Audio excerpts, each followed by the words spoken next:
Louis Selifeta, la capitaine de la presse, Barbine Momodi, la capucieuse de la presse. Pied à mon endroit, critiques acerbes et attaques violentes, largement médiatisées. Mais d'autres, nombreux, m'ont témoigné leur amour et leur soutien. Aux uns et aux autres, je tiens à dire merci infiniment. Fort malheureusement, ce débat si la déchéance éventuelle de quelques membres du bureau de l'Assemblée nationale a fini par occulter les véritables défis prioritaires auxquels notre pays est confronté à ce moment. Ce sont pourtant ces défis qui cristallisent les attentes du peuple que nous représentons et qui donnent à notre action toute sa substance patriotique. L'unité nationale, la cohésion, la défense de la souveraineté et de l'intégrité territoriale, le progrès social et économique. Voilà ce qui devrait capter toute notre énergie. Je me réjouis que la plénière d'aujourd'hui mette un terme à cette parenthèse afin que, dès demain, nous retrouvions le chemin de l'essentiel. Conjuguer nos efforts pour répondre aux attentes légitimes du peuple qui nous a mandatés ici. L'essentiel, c'est aussi de se rappeler qu'au moment où nous discutons ici, il y a des populations de l'Ituri, du Nord Kivu, du Sud Kivu, en communion avec les restes des populations congolaises qui payent le plus lourd tribut d'une guerre injuste qui nous est imposée. L'essentiel, c'est encore de garder à l'esprit qu'il nous reste de nombreuses batailles à mener et de nombreux défis à relever, au premier rang desquels le chômage et la pauvreté.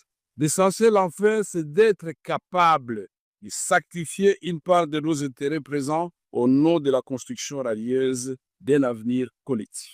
Honorable député, estimés collègues, à travers une pétition qui m'a été notifiée par voie d'huissier, un groupe de collègues a mis en cause ma responsabilité en qualité de président de l'Assemblée nationale, de notre auguste chambre. Une lecture minutieuse de cette initiative montre que l'essentiel des préoccupations soulevées par mes collègues pétitionnaires porte sur le traitement réservé aux honorables députés et la gouvernance de l'Assemblée nationale. Au nom du principe de redevabilité, auquel je suis profondément attaché et qui constitue un fondement de toute société démocratique, je me suis soumis à cette procédure mise en place, comme l'a si bien dit mon petit frère et ami Peter Kazadi, président de la commission. Je me suis donc soumis à cet exercice et j'ai répondu à chacune des préoccupations des pétitionnaires. 19 septembre 2025, devant la commission spéciale et temporaire instituée à cet effet. Pièce contre pièce, j'avais promis au président de la commission et aux membres de la commission que le lendemain, j'amènerai 3 documents qu'ils avaient le mandat. Premier document pour justifier tous les fonds d'avril 2024 jusqu'au mois d'août de cette année. Deuxième document, les règles générales pour la sortie des fonds. Et troisième document, c'était de preuve que cela a été fait comme cela. Ces documents ont été remis au président séance tenante devant le membre de la commission. Au terme de l'article 31 du règlement intérieur de notre Chambre, la responsabilité d'un membre du bureau, y compris celle du président, ne peut être mise en cause que par l'initiative exclusive des députés nationaux.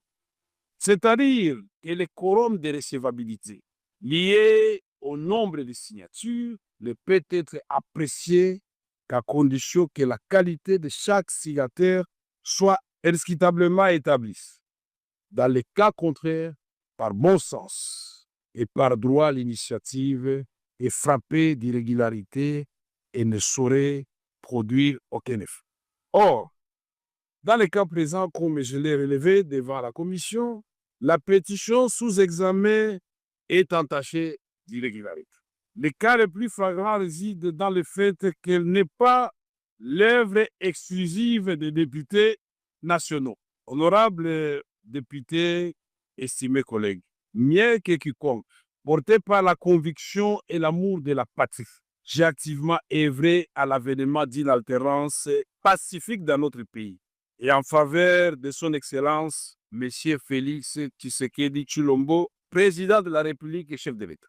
Aujourd'hui, je me réjouis de constater que nombreux de ceux qui nous ont rejoints et ont épousé cette conviction que nous étions si prêts à partager à son temps, celle d'une refondation de notre État autour du président Félix Antoine Tshisekedi Tshilombo.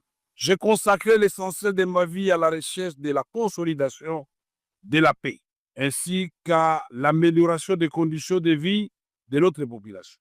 Je voudrais vous rassurer, je ne suis animé ni de colère, ni de ressentiment envers qui que ce soit. Mon cœur est trop étroit pour s'encombrer avec de tels fardeaux. Il s'emploie à entretenir l'amour fraternel et à cultiver les vertus du pardon. Honorables députés, estimés collègues, le vote attendu ici, quels qu'en soient les résultats, porterait immanquablement un coup dur aux acquis auxquels j'ai contribué moi-même et que nous sommes tous appelés à préserver. Je prends donc la mesure du spectre de la division et des clivages qui menacent de fragiliser la cohésion nationale et l'harmonie institutionnelle, pourtant indispensable à la réussite de notre projet collectif, restaurer la paix, impulser le développement, renforcer le rayonnement de notre pays. Honorables députés, estimés collègues, je ne vais pas vous promener dans les Saintes Écritures pour vous parler du roi Salomon avec les deux femmes qui se disputaient un enfant. Je respecte la ligne tracée par le président, mais nous avions beaucoup à dire avant de lui dire au revoir. Honorables députés, estimés collègues, à vous, j'estime mon amour fraternel et ma gratitude sincère pour le moment partagé au service de notre beau pays. À toutes celles et ceux qui m'ont apporté un soutien spontané dans cette épreuve, je dis merci. Aucun mot n'est assez fort pour exprimer ma reconnaissance. Sachez que vous pouvez toujours compter sur moi. Je vais également m'adresser à nos collègues pétitionnaires. Merci à vous. Merci car au-delà de l'épreuve, il y a l'apprentissage.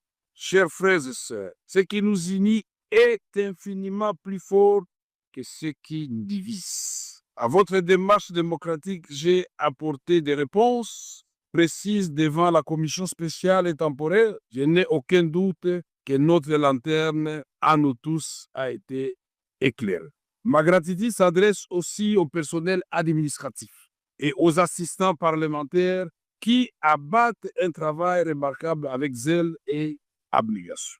À celui qui me succédera, je souhaite plein succès dans la conduite de notre chambre. C'est ici le moment de vous annoncer ou de confirmer effectivement ce que le président de la commission, Peter Kazadi, a dit tout à l'heure. Je donc, en âme et conscience, décidé devant 110 millions de Congolais de considérer que ma petite personne ne doit pas bloquer une grande institution comme l'Assemblée nationale. J'ai donc décidé de déposer ma démission.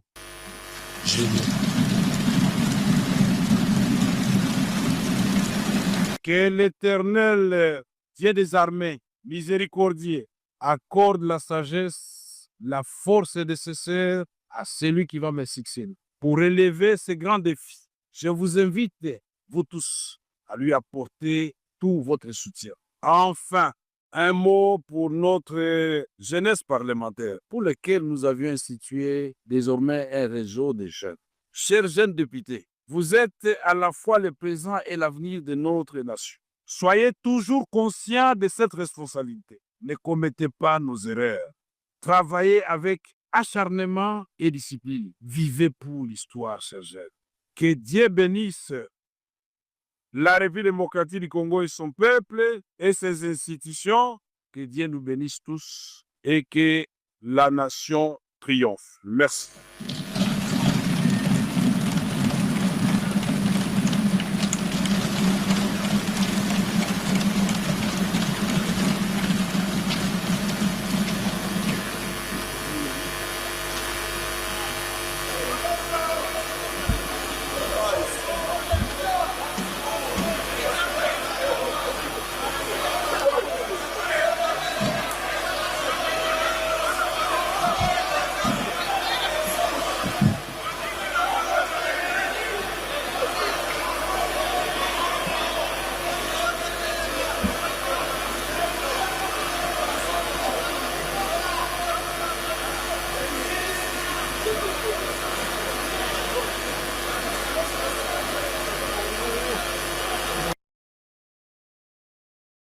Blandine Momoni, Louis Elifeta, la capitaine de la presse, Barbine Momodi, la capucieuse de la presse.